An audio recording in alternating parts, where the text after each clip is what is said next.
তাদের অঢেল পরিমাণে জ্ঞান শূন্যতা রয়েছে।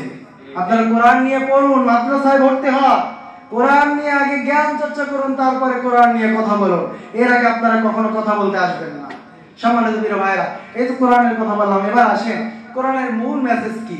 আজকে যে আয়াতটা আপনাদের বোঝানোর জন্য এত কথা বললাম, সেটা হলো আল্লাহ পাক রব্বুল আলামিন বলেন, বান্দা তোমরা যদি তিনটা গুণে গুণ বিশিষ্ট হও, আমি আল্লাহ তোমাদেরকে দুইটা রিজিক দান করব, দুইটা তোমাদেরকে পুরস্কার দান করব। এটা আমাদের আজকে আলোচনার মূল থিম। সময়ও শেষ, অল্প সময় বলছি। তো কয়টা গুণ? তিনটা। কয়টা গুণ? পুরস্কার কয়টা? পুরস্কার তিনটা। কয়টা গুণ?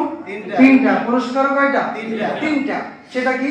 আল্লাহ পাক রব্বুল আলামিন বলেন, ওয়াল্লাযীনা আমানু ওয়া হাজারু ওয়া জাহাদু ফি সাবিলিল্লাহ, যারা ঈমান আনবে এবং হিজরত করবে, অর্থাৎ ঈমানের জন্য ত্যাগ করবে, নিজেকে বিলীন করে দিবে, এবং ওয়াজাহাদু এবং জিহাদ করবে, এই তিনটা আমল যারা করবে তাদেরকে আল্লাহ পাক রব্বুল আলামিন তিনটা পুরস্কার দেবেন। এক নম্বরে ওয়াল্লাযীনা আওয়াউ ওয়া নাসারু উলাইকা হুমুল মুমিনুনা হাক্কা, তাদেরকে আল্লাহ পাক রব্বুল আলামিন তার মদদ দান করবেন, তার পক্ষ থেকে সাহায্য দান করবেন, এবং তাদেরকে আল্লাহ পাক রব্বুল আলামিন সফল মুমিন, সত্যবাদী মুমিন হিসাবে সার্টিফিকেট দান করবেন। এটা হচ্ছে এক নম্বর পুরস্কার।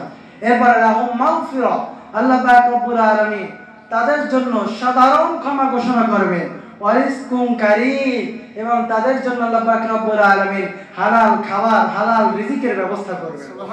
তাহলে আমাদের কাজ কয়টা? তিনটা। ঈমান, হিজরত অর্থাৎ ত্যাগ করা, ঈমানের জন্য নিজেকে বিলিয়ে দেওয়া, ঈমান আনা, ঈমানের জন্য দুই নম্বরে নিজেকে বিলিয়ে দেওয়া, তিন নম্বরে কি? জিহাদ করা। তিনটা যদি করতে পারি, পুরস্কার তিনটা, আল্লাহর পক্ষ থেকে সাহায্য এবং আল্লাহর পক্ষ থেকে সাধারণ ক্ষমা ঘোষণা, এরপরে আল্লাহর পক্ষ থেকে হালাল রিজিকের ব্যবস্থা। বলেন না সুবহানাল্লাহ? পারবো তো ইনশাআল্লাহ? কিন্তু একটা শর্ত আছে, আমরা তো ঈমান এনেছি, কিন্তু ঈমান কিছু কিছু কারণে চলে যায়, কিছু কিছু কারণে চলে যায়। ক্যান্সারের মতো কিছু কিছু রোগ আছে, ওগুলো আমাদের ভিতরে ঢুকে গেলে ঈমান আর থাকে না, কিন্তু আমরা সেই ক্যান্সার গুলো কি সেটা আমরা জানি না। তো আমি একটা আজকে বলে দিচ্ছি, একটা ক্যান্সারের কারণে ঈমানটা শেষ হয়ে যায়, সেটা হচ্ছে শিরক। সেটা কি? শিরক। আরো জোরে বলে। আল্লাহ শিরকের ব্যাপারে বলেন, ইন্নাশ শিরকা লাযুলমুন আযীম, এই শিরক হলো সবচেয়ে বড় গুনাহ, বড় অপরাধ, যেটাকে সাধারণত ক্ষমা করা হয় না। এজন্য পিঁপড়া যেরকম ভাবে গুটি গুটি পায়, মিষ্টি পর্যন্ত গিয়ে মিষ্টি খেয়ে ফেলে একেবারে শেষ করে দেয়, এই শিরকও মানুষের ভিতরে আস্তে আস্তে ঢুকে ঢুকে মানুষের ঈমানটাকে একেবারে ধ্বংস করে দেয়। এজন্য শিরক যেন আমাদের মধ্যে না থাকে। আমরা শিরক করবো না, শিরকের ধারে কাছেও যাব না। পারবেন ইনশাআল্লাহ? কিন্তু আমার আফসোস লাগে, বর্তমান সময়ে আমরা এমনও কিছু মানুষ যে ক্ষমতালোভী কিছু ইসলামের ব্যানার নিয়ে ইসলামী রাজনীতি করে, আমি তাদেরকে দেখি, আফসোস লাগে। তারা শিরক যদিও করে না, কিন্তু তারা শিরককে তারা শুভেচ্ছা জানায়। তারা সামান্য একটু ভোট পাওয়ার জন্য, নির্বাচনে মানুষের জনপ্রিয়তা অর্জন করার জন্য তারা সেই হিন্দুদের যেখানে শিরকের আড্ডাখানা, সেখানে গিয়ে তারা গীতা পাঠ করে। আমার দেখে খুব কষ্ট লেগেছে যে ইসলামের ব্যানারে ইসলামী আন্দোলনের রাজনীতি করে, সে কিভাবে একটা হিন্দুদের পূজায় গিয়ে সে শিরককে শুভেচ্ছা জানায়। এখন আপনারা বলতে পারবেন, যে ব্যক্তি নেতৃত্বের স্থানে তার সবকিছুই সমানভাবে দেখতে হয়। এখন এটা ঠিক আছে, আমি নেতৃত্বের স্থানে জন্য একজন হিন্দু ভাই যদি থাকে, তার পূজার সময়, তার ধর্মীয় অনুষ্ঠানের সময় তার সর্বোচ্চ নিরাপত্তা দেওয়ার দায়িত্ব আমার। আমি মুসলমান হলো, এই জন্য সর্বোচ্চ নিরাপত্তার ব্যবস্থা আমাদের করতে হবে। সর্বোচ্চ নিরাপত্তা ব্যবস্থার কথা আমরা বলতে পারি, কিন্তু নিরাপত্তার ব্যবস্থা করা, নিরাপত্তার কথা বলা এক জিনিস, আর শিরককে শুভেচ্ছা জানানো আর এক জিনিস। এটা অনেকেই বুঝতে চায় না। শুভেচ্ছা মানে কি?